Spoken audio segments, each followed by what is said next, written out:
טולדנו לוקח על עצמו את תפקיד מנהל הקהילה, ומהר מאוד הכעס והאלימות מופנים אליו. הוא מקבל איומים על חייו, ונאלץ לסחור את עורכת הדין תמי אולמן, כדי שהיא תגן עליו מפני אנשי הקהילה שלו. אני התלוננתי בעשרות מכתבים בפני המשטרה על זה שתוקפים, מאיימים ופוגעים בבני המשפחה, כולל באשר.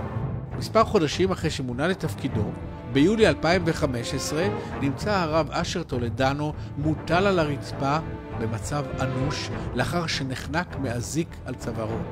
כמה שעות מאוחר יותר נקבע מותו.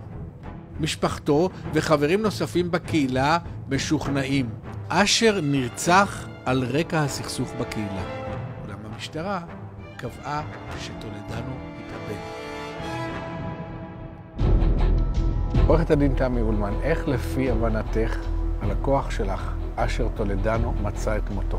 כשאתה מוצא את הגופה במנח שבה היא נמצאה, כשהוא קשור ואזוק ביד אחת למעקה וביד שנייה אזוק בצווארו, בגובה אפס, הדעת לא נותנת שמדובר בהתאבדות. את בטוחה שאשר טולדנו נרצח? ברור.